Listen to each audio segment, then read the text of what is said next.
पश्चिम बंगाल में काउंटिंग से पहले एक बार फिर मौलाना जर्जिश का बवाली बयान सामने आया। जर्जिश अंसारी की तकदीर का वीडियो वायरल हो रहा है, जिसमें वो कह रहे हैं कि बंगाल वालों ने जो चुनाव में गलती की उसे अब मुसलमान भुगतेगा। मौलाना ने कहा, शेर से बचना है तो लोमड़ी बन जाओ, शेर का नाम नहीं लूंगा, नहीं तो जेल चला जाऊंगा।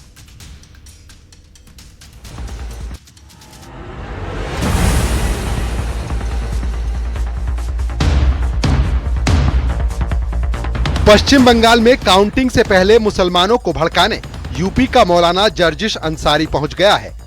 जर्जिश अंसारी की तकरीर का वीडियो वायरल हो रहा है, जिसमें वो कह रहा है कि बंगाल वालों ने जो चुनाव में गलती की उसे अब मुसलमान भुगतेगा। मौलाना ने कहा, शेर से बचना है तो लोमड़ी बन जाओ, शेर का नाम नहीं लूंगा, नहीं तो जेल चला जाऊंगा। बंगाल वालों मुबारक हो तुम्हें, यही चाहते थे और यही तुम्हें मिल गया है। तो बिहार वालों का अंजाम देखकर, यूपी वालों का अंजाम देखकर और दूसरे इलाकों का अंजाम देखकर तुम थोड़ी देर के लिए लोमड़ी बन जाओ, लोमड़ी बन जाओ और हिकमत से काम लो। यही हिकमत तुम्हें आने वाले वक्त में शेर के जुल्म सितम से बचा सकती है। शेर को अगर पहचान गए तो मेरी तकरीर समझ जाओगे, लेकिन शेर का नाम मैं नहीं लूंगा, वरना फिर जेल में चला जाऊंगा। मौलाना जर्जिश अंसारी के बयान पर अयोध्या के संतों ने कड़ा ऐतराज जताया है। देखिए, मौलाना जर्जिश अंसारी का जो बयान है बहुत ही बेहुदापूर्ण बयान है, मूर्खतापूर्ण बयान है और संपूर्ण, चाहे वो मुस्लिम जनमानस हो, चाहे बंगाल के लोग हों, चाहे पूरे भारत में किसी भी क्षेत्र के लोग हैं, वो समझ चुके हैं कि इन टुटपुंजिए नेताओं के चक्कर में नहीं पड़ना है। मौलाना बरेलवी ने जर्जिश अंसारी के बयान को मुसलमानों को उकसाने वाला बताया है, साथ ही सरकार से कड़ी कार्रवाई की मांग की है। तरफ वो शेर बनने की बात कर रहे हैं, फिर कह रहे हैं शेर का नाम भी नहीं बताऊंगा, फिर वहां पब्लिक को कह रहे हैं कि लोमड़ी बन जाओ। तो ये क्या तुरफा तमाशा है? किस तरह की बेहुदा बातें हैं? इस तरह की बातें सुप्रीम कोर्ट की गाइडलाइंस की नजर में हेट स्पीच के दायरे में आती हैं। खुद हुकूमत को चाहिए सविता संज्ञान लेकर के ऐसे लोगों के खिलाफ कड़ी से कड़ी कार्रवाई। वहीं बीजेपी का कहना है कि ऐसी बयानबाजियों पर कड़ा एक्शन लिया जाएगा।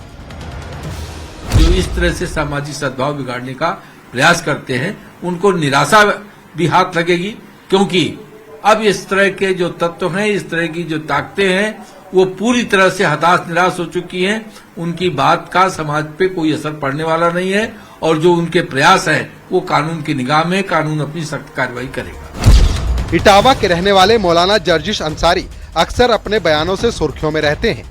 यूपी के मुसलमानों को बंगाल शिफ्ट होने की सलाह भी दे चुके हैं। इतना ही नहीं, हिंदू त्योहारों पर भी आपत्तिजनक टिप्पणी कर चुके हैं। अब उनके इस नए बयान पर एक्शन की मांग हो रही है। Bureau report, news 18, UP Uttarakhand.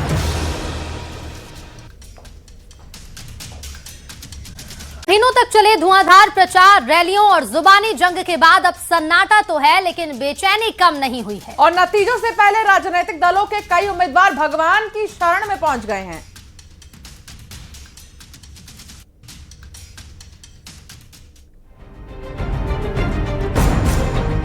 Bengal समेत 5 चुनावी राज्यों के नतीजे आने वाले हैं। बंगाल चुनाव की पिच पर महीनों तक चले धुआंधार प्रचार, रैलियों और जुबानी जंग के बाद अब सन्नाटा तो है, लेकिन बेचैनी कम नहीं हुई है और नतीजों से पहले राजनीतिक दलों के कई उम्मीदवार भगवान की शरण में पहुंच रहे हैं। बीजेपी के कई कद्दावर नेता और प्रत्याशी मंदिरों में कतारों में खड़े नजर आए। कोलकाता पोर्ट सीट से चुनाव लड़ रहे बीजेपी उम्मीदवार राकेश सिंह ने काली मंदिर में पूजा की है और मां काली से आशीर्वाद मांगा। पश्चिम बंगाल की मुख्यमंत्री ममता बनर्जी कोलकाता स्थित बगलामुखी मंदिर पहुंची और माता बगलामुखी के दर्शन कर विधि विधान से पूजा उपासना की।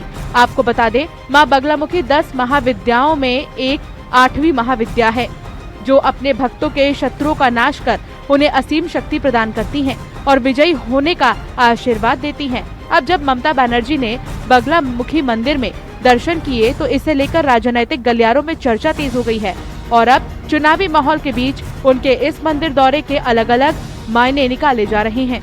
बीजेपी और टीएमसी के बीच इस चुनाव में कड़ा मुकाबला है और ऐसे में ममता बनर्जी का बगलामुखी मंदिर जाना, वो भी मतदान के तुरंत बाद, कई सियासी संकेत देता है। Bureau report, news 18। नमस्कार, बहुत स्वागत है आपका न्यूज़ 18 के इस खास पेशकश में। मैं हूं आपके साथ अंशिका पाठक। नमस्कार, मैं हूं आपके साथ ऋतु सिंह। और खबर असरदार में आज सबसे पहले बात 5 राज्यों में हुए चुनावों के बाद अब नतीजों के इंतजार की। नतीजे तो 5 राज्यों के आएंगे, लेकिन सबसे ज्यादा नजरें बंगाल और असम के नतीजों पर टिकी है, क्योंकि यहां साख और वर्चस्व की लड़ाई में बीजेपी के साथ सीधा मुकाबला है। बंगाल में टीएमसी और असम में कांग्रेस के साथ बीजेपी की सीधी फाइट है। बस थोड़ा इंतजार, क्योंकि कल होंगे रिजल्ट।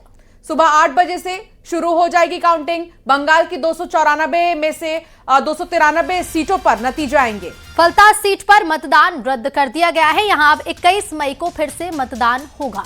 असम में 126, केरलम की 140 सीट का रिजल्ट कल आएगा।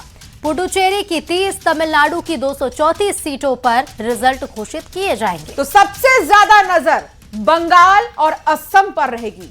असम में बीजेपी जीत की हैट्रिक लगा सकती है, तो बंगाल में पहली बार बीजेपी क्या सरकार बना पाएगी, ये सवाल सबके मन में है।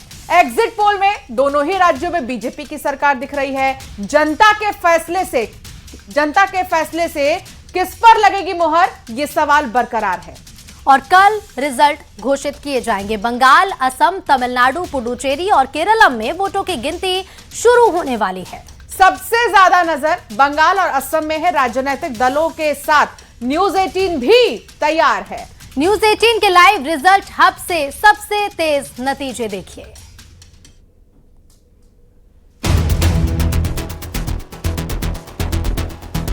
बस थोड़ा और इंतजार, फिर देश के राज्यों में हुए चुनावों को लेकर काउंटिंग शुरू होने वाली है। बंगाल, असम, तमिलनाडु, पुडुचेरी और केरलम में वोटों की गिनती शुरू होने वाली है। सबसे ज्यादा नजर बंगाल और असम पर है, क्योंकि असम में बीजेपी जीत की हैट्रिक लगाने के लिए तैयार है, तो बंगाल में पहली बार बीजेपी की सरकार बन सकती है। राजनीतिक दलों के साथ न्यूज़ 18 भी तैयार है। न्यूज़ 18 के लाइव रिजल्ट हब से सबसे तेज नतीजे देखिए। न्यूज़ 18 के लाइव रिजल्ट हब से 5 राज्यों के हर सीट की सबसे पहले और सटीक जानकारी मिलेगी। 5 राज्यों में विधानसभा चुनाव के नतीजे आने हैं। इंतजार की घड़ियां खत्म होने वाली है। पूरे देश की निगाहें इन नतीजों पर होगी, तो हमने भी एक बड़ी तैयारी की है ताकि एक एक जानकारी अपने दर्शकों को उपलब्ध करवा सके, और इसकी एक बड़ी जानकारी हम आपको देंगे। बड़ी तैयारी यहां आप देख सकते हैं। अनिल को बोलूंगी, दिखाएं जरा। ये हमारा लाइव रिजल्ट हब है, जहां पर ये जितने भी कंप्यूटर आप देख रहे हैं, जितने भी सिस्टम आप देख रहे हैं, अलग अलग स्टेट के लिए कई सिस्टम्स अलॉट हैं, और इन सभी सिस्टम पर सॉफ्टवेयर के जरिए हम लाइव अपडेट आपको सबसे पहले देंगे। नतीजों से पहले बंगाल में सियासी तपिश भारी है। दावे और आरोपों का दौर जारी है। काउंटिंग से पहले बीजेपी ने टीएमसी पर बड़ा आरोप लगाया। बीजेपी ने टीएमसी पर बर्धमान में ईवीएम स्ट्रांग रूम में घुसपैठ की कोशिश का आरोप लगाया है। बीजेपी नेता अमित मालवीय का आरोप है कि कोलकाता का ड्रामा सिर्फ एक मोहरा है।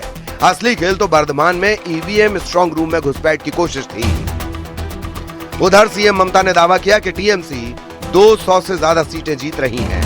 ममता ने साफ कहा कि जब तक मैं न कहूं, काउंटिंग एजेंट डटे रहें। काउंटिंग एजेंट मतगणना केंद्रों को न छोड़ें। অনেকগুলো জায়গায় সিআরপিএফ খুবই গন্ডগোল, আমাদের ছেলেদের খুবই মারধর করে। তা সত্ত্বেও আমরা আশাবাদী যে কুরবানডিপ আমরা ক্রস করব। कुल मिलाकर 5 राज्यों के चुनावी नतीजों पर सबकी नजर है। राजनीतिक दलों और उम्मीदवारों की धड़कनें तेज हैं। सबकी नजरें जनता के फैसले पर हैं, जो ईवीएम में कैद है।